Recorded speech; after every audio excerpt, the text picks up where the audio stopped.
Right, so in this video, I wanted to talk about motherboards. One of the reasons why is because if I talk to some people that are looking to do a build either for themselves or they want me to build it for them, one of the questions that they normally ask is, how do you pick the components that you pick in order to do the build? One of the most confusing aspects of picking the right components is the motherboard, because there's just so many different motherboards out there, and there's all these letters and numbers and things like that that go along with it. It can be pretty confusing, and so if you don't do like some deep dive kind of research to figure out what motherboard comes with what and things like that, then it's harder to pick what you might want out of it. So I thought this might come in handy to anybody that's looking to do some research on motherboards. And I figure I'd start off with what do all the numbers and letters mean? All right, so let's get to that.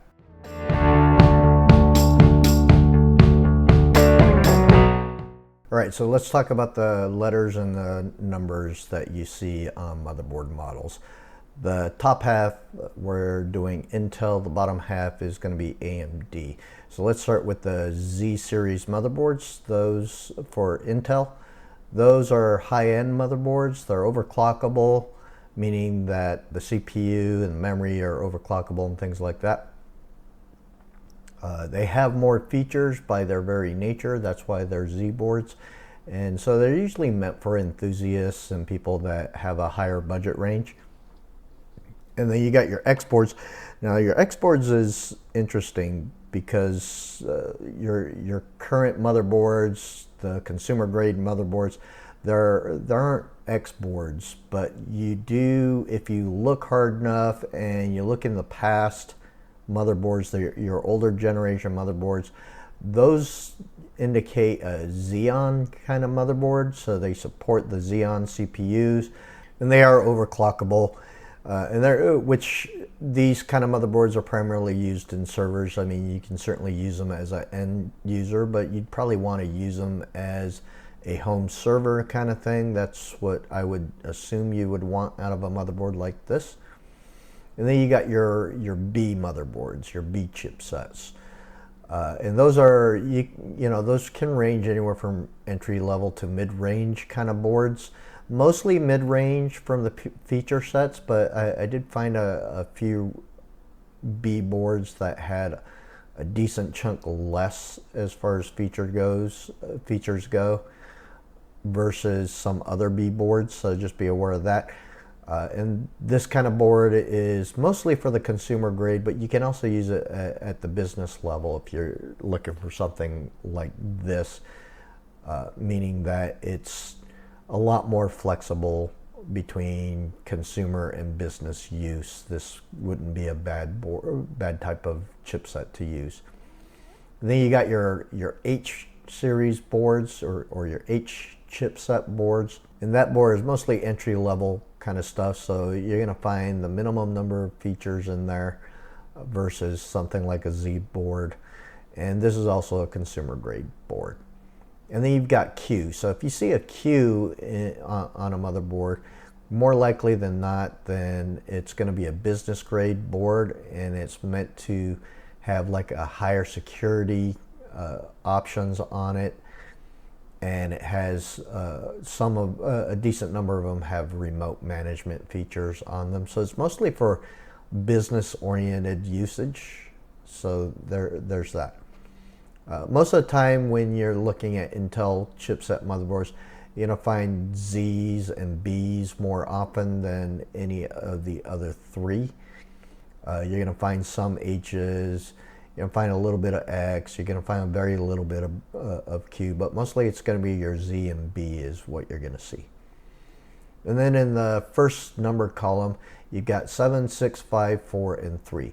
So 7 indicates that it's going to support your Raptor Lake CPUs, so your 13th and 14th gen CPUs.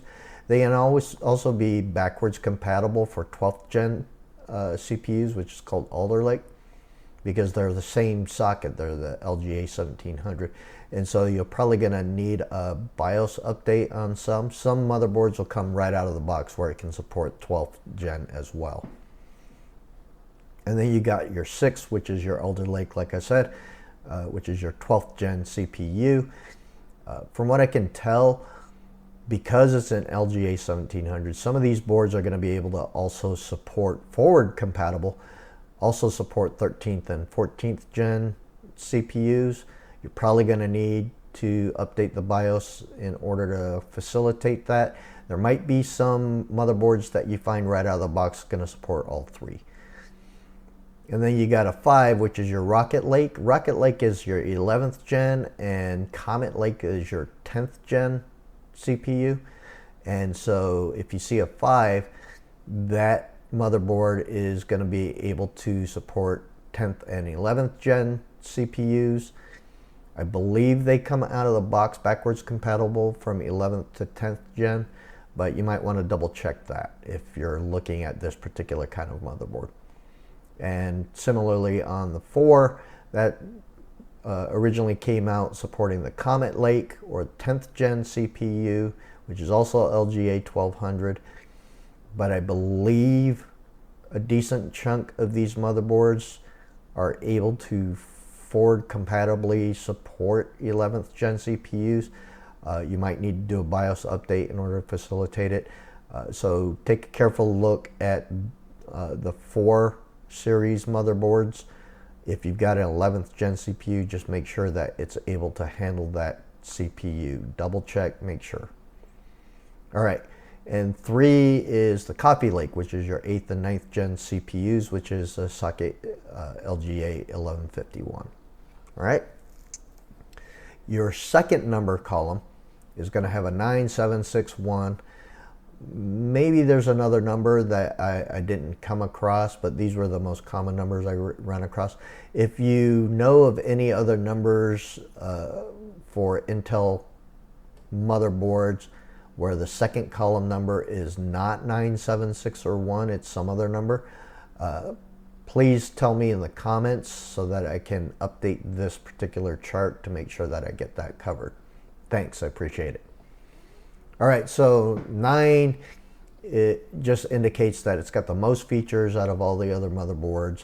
As it says up here, higher numbers mean more features. Not all numbers are used across all motherboards, meaning that you're probably not going to see a Z710, right? So just remember that. So a 7 has a decent number of features. It has a lot of features to it, but it's not going to have as many features to it as the 9. And similarly with the 6, it's going to have some features, but not as many as the 7, and certainly not as many as the 9. And 1 usually indicates it's got the minimal amount of features in it, right? And then the third number in the series, it means nothing. At the time of writing and recording this video, from what I can tell, the 0 means nothing. I don't know why they put the 0 in there. Maybe they're planning on using that third number sometime in the future to identify something else that they're planning on. Or maybe instead of a Z79, it just sounds more powerful if it's a Z790. I don't know. You tell me. All right, so that's the Intel stuff. Your AMD stuff, your AMD chipsets, you're going to find an X, a B, or an A. All right. So the X indicates that it's your high-end, overclockable, enthusiast level kind of board. It's also known as the Extreme board. It does support SLI, although I don't know that that's a thing anymore, that I'm not aware of many people doing SLI anymore, but it does support SLI. On the other hand, if you are looking to use multiple GPUs in a single build, if you have the NVLink, then the SLI support isn't really needed because that NVLink bridge actually facilitates that automatically for you. So there's that. And then if you got a B board for AMD, that's your mid-range board, and that's also overclockable. I believe it's just the CPU that's overclockable on this particular chipset and not the memory. Whereas on the X board, I believe it's the CPU and memory that's overclockable.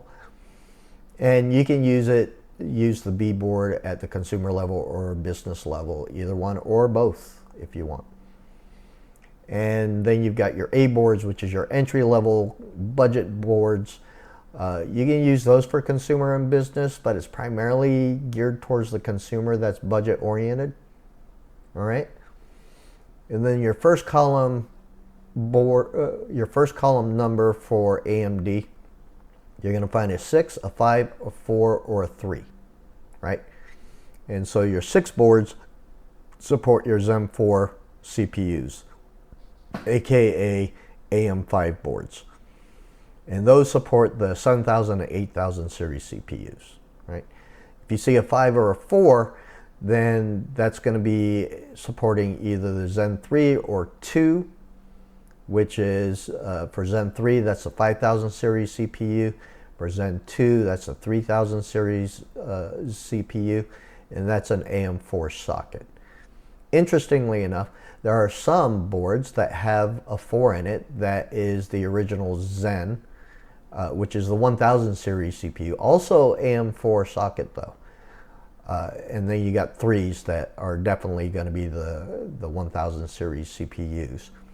Now, I didn't do a further investigation on these boards to see if there's backwards compatibility and forwards compatibility like between these two, or even if AM5 there's AM5 boards. I think there's some AM5 boards that are backwards compatible to some AM4 CPUs, but I could be just misremembering that. So tell me in the comments if that's true or not.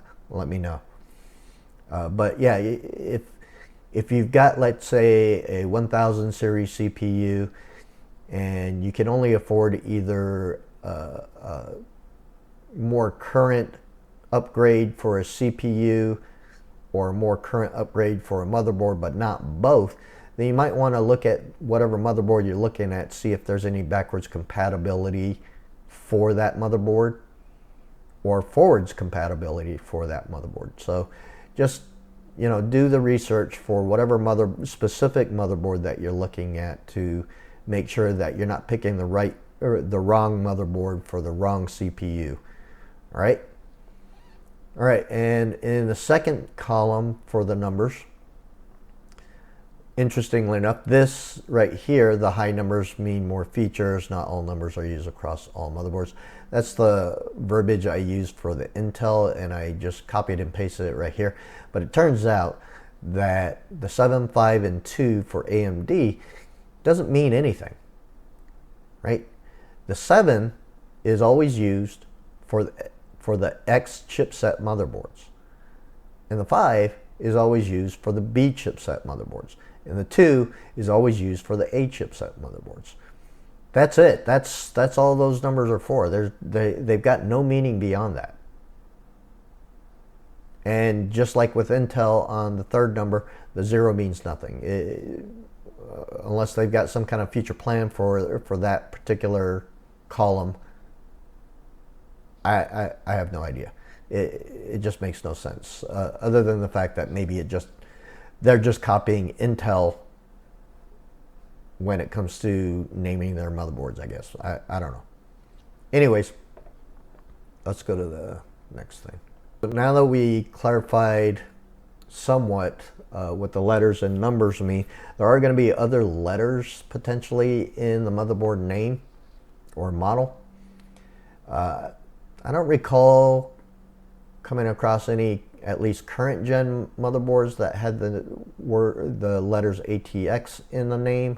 Is your standard size, meaning that ATX is the most common size motherboard. All right, if you see an E in the model, then that means e-atx or extended ATX, which is larger, slightly larger than the ATX motherboard, except for once in a while, there are some boards out there that use the E to indicate that it supports PCIe Gen 5. And it doesn't necessarily mean that it's a large motherboard. So for instance, the X670E, that E is to indicate that it supports PCIe 5.0, not necessarily that it's an e-atx board. All right. And then you got M. If you see an M, then that's a micro ATX. By the way, I have a problem with this. Micro ATX, mini ATX. Micro is smaller than mini. So then why is micro ATX larger than mini ITX? I don't understand that. That kind of pisses me off a little bit. Well, it doesn't really piss me off, but it just makes no sense. Anyways, M stands for micro ATX. So if you see an M in the motherboard model number or model name or whatever you want to call it, if you see an M, micro ATX is what it stands for, which is the next size down from ATX. Usually for case sizes that are mid towers and below, that's what micro ATXs were made for. And then you've got I. When you see an I, that's the mini ITX. Again, that kind of pisses me off a little bit, but that's the mini ITX, sometimes simply known as ITX. Now the ITX form factor is primarily used in SFF, which is a small form factor. In other words, they're much smaller cases than things like your mid towers and your full towers. And from what I can tell, a lot of people like using this kind of case to save on desk space and have portability to their PC. So if they do a lot of traveling and they want the power and ability of a PC rather than a laptop, which is a whole other thing, then they might go with an ITX motherboard and a small form factor case. From what I can tell, there are some people that just like the small form factor, and so they have a preference towards it. Although it is harder to work in a build with a small form factor case, and it is kind of harder to cool your higher end components in a small form factor. So just be aware of that. All right, so if you see a W or WS in a motherboard, then, or a motherboard model or name, then that's most likely going to indicate that it's a workstation motherboard, which are primarily used for businesses. Then there are other sizes like you've got your thin mini ITX, which has a lower Z height for more compact all-in-one PC designs. That's what that's really for.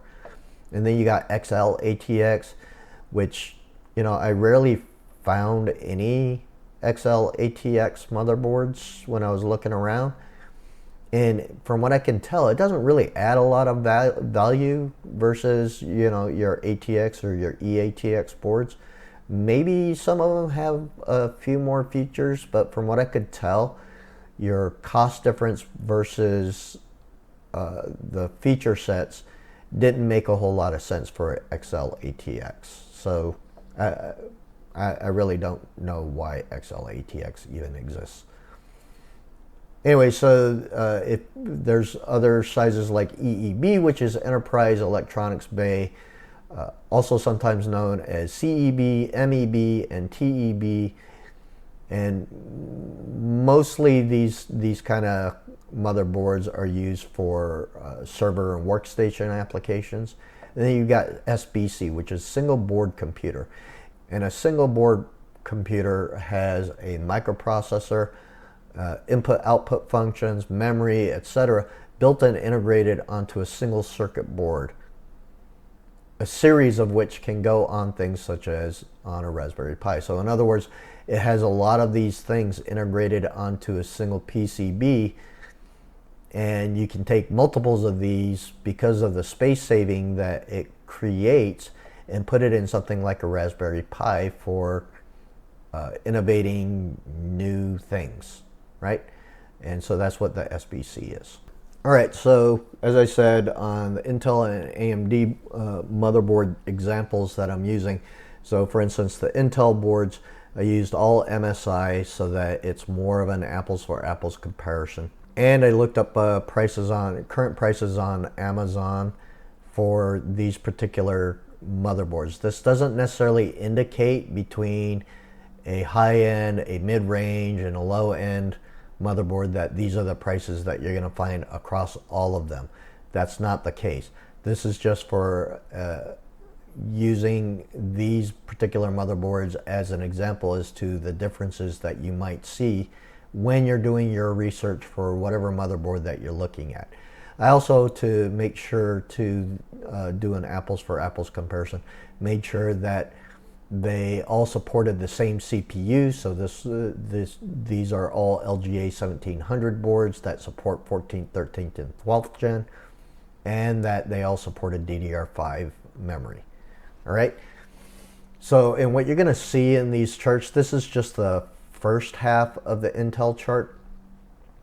What you're going to see is anything that you see as an indicator in red, what that means is as compared to the high-end motherboard, the Z790 motherboard, there's going to be a downward difference in performance or ability between the top motherboard and the whatever motherboard has the red in it. So as an example, this has 4 slots of DDR5 that can support up to 7200 megahertz overclocked, right?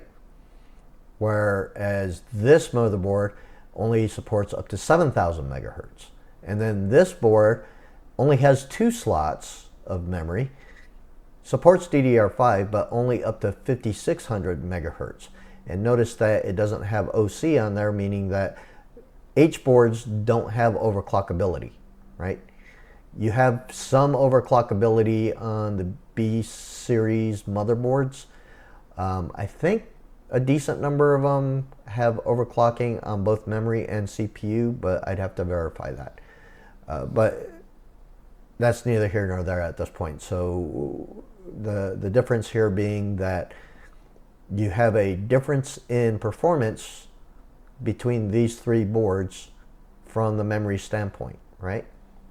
And so also, if you see anything in green, what that indicates is that it's an additional item that was not previously found in the high-end motherboard. So as an example, this one for the onboard graphics, and to be clear, this is just to support CPUs with integrated graphics capability only, right? So if you have a CPU that doesn't have integrated graphics capability on it, then this doesn't matter because you can't use onboard graphics. But if you see this green, so for example, this has a 1x VGA port, right? And it doesn't have it on the B series or the Z series motherboard. And so this one has a VGA output or input or output input, whatever, it's got VGA.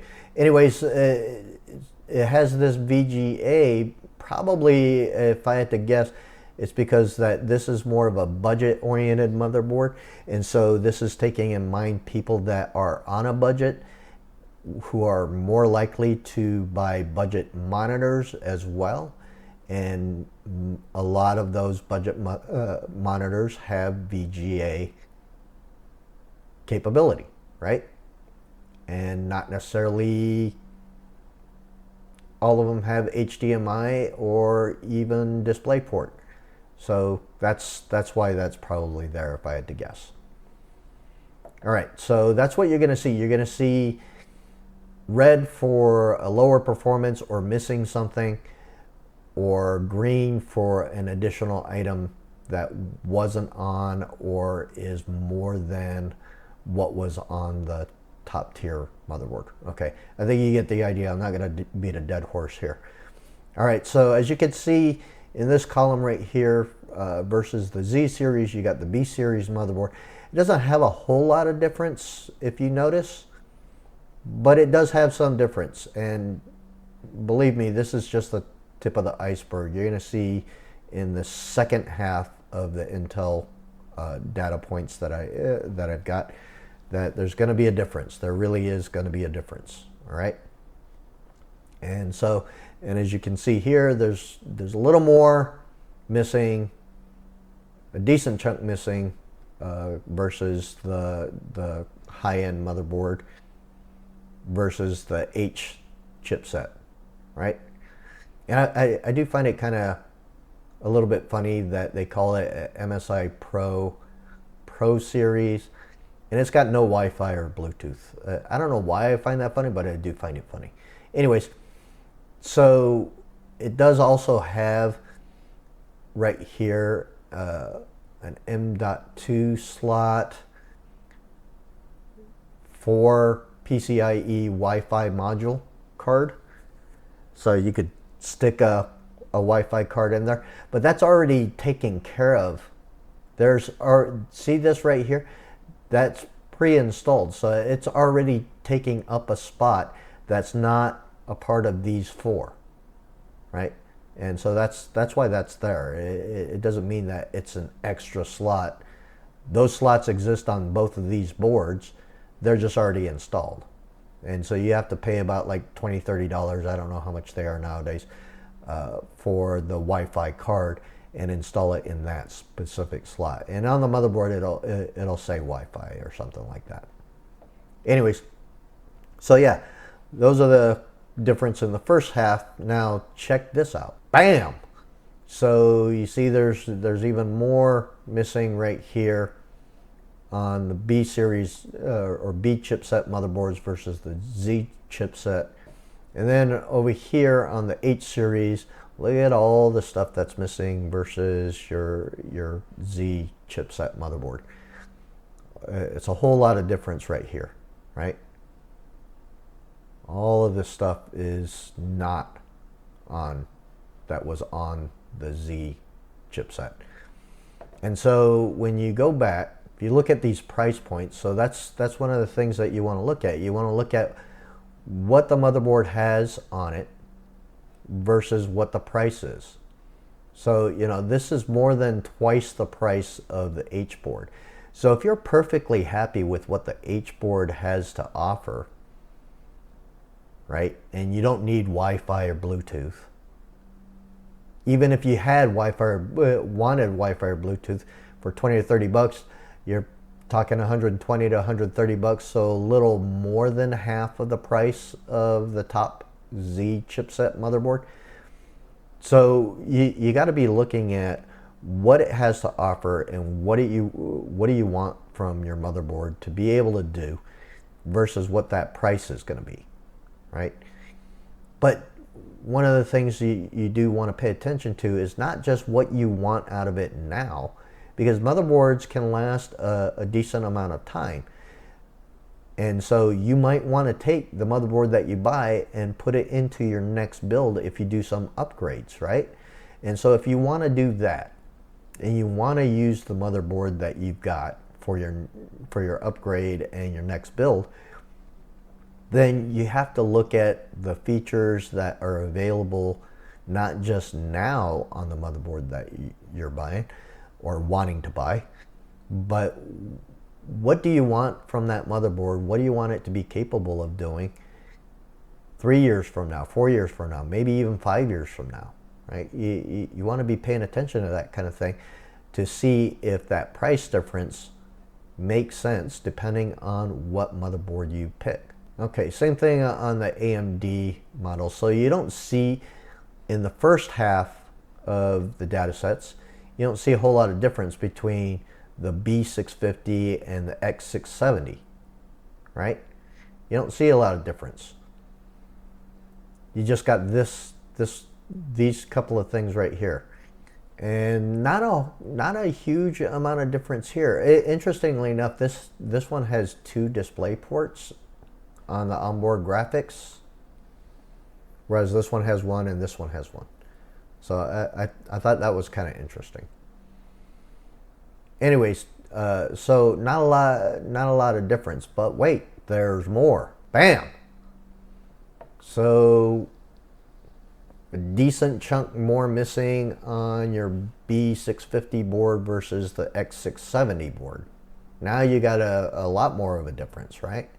And then on the A620 board, even more difference, right? And so if you look at the price points, like for instance, if you're hemming and hawing between the X670 Asus Prime and the Asus TUF Gaming B650 board, well, those prices are the same right now. Now, to be fair, if you're looking at a different manufacturer that's got the B650 or a different model of the Asus B650, and those prices are different, or, you know, same thing with the X670, if it's a different manufacturer or different model from Asus, and that price is higher, then you want to pay attention to that. But other than that, if you were looking at these two motherboards side by side, there's absolutely no reason why you wouldn't pick the X670. It would be crazy for you to get the TUF Gaming B650 at the $200 price point if you can get the Prime X670 at the exact same price point and you get all this extra stuff. But then you got the A620. So if you're on a budget and you're trying to minimize your spend, then looking at this particular board and the stuff that's not on there, you got to be able to make sure that, one, you can live without it, and two, you can live without it for the next 3 to 5 years if you're looking to have a motherboard that you can take into your next build when it's time to upgrade. So you got to keep that in mind. And depending on your perspective, meaning that if you start off looking at the X670 or even the B650 at the $200 price range, well, for 25% less, in other words, $50 divided by 200 is 20.25. And so if you're looking at it at this board or this board first, well, for 25% less, you get this much less and this much less, right? If you start looking at the A620 board before looking at these other boards, and you're looking at this stuff, you're looking at a $150 price point. But if you start looking at this stuff afterwards, then you're talking about a 33% difference, because it's 50 divided by 150, which is 0.3333, right? So 33% price difference going up between this price point for this board to either of these two, which have more stuff, right? So it kind of depends on your perspective. But at the end of the day, it's a $50 difference. So just, you know, if you want to keep it simple, $50 difference between this board and this board. No difference between these two specific boards other than from a price standpoint. This one has a whole lot more features than this one, right? So you would be insane if you're looking at these two boards, these two specific boards, and you decided to get this board instead of this board. That would make no sense, right? So just keep that stuff in mind. And, you know, as you can see here, the form factors here are ATX and ATX. And this one's a micro ATX, and that's why that M is there in the name. And I don't know why Asus did this in inches. I mean, most of the measurements in PC builds are in millimeters. They had centimeters in here, and I took that out because that made no sense either. But everything that I've known for PCs as far as physical measurements go have always been in millimeters. And so, and you know, temperature wise, it's always Celsius. But they decided to do imperial measurements here. I don't know why. It's on their website. You know, which brings up a interesting point that I came across or realized the other day. So your fans, the amount of air that they move is CFM, which is cubic feet, which is also imperial, which, you know, I just noticed that the other day, and it just kind of weirded me out a little bit. Anyways, and I think I forgot to mention that on the Intel boards, the form factors between these three specific motherboards You got ATX and ATX, and then m-atx for this board, which is why, again, that M is there in the name.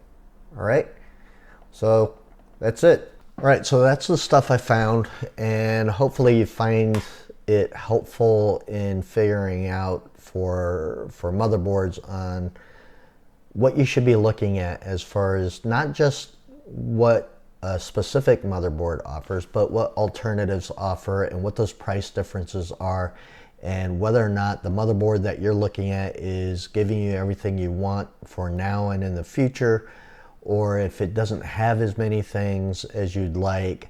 And does the price difference from a specific motherboard to the next motherboard you're looking at, does that price difference make sense to you?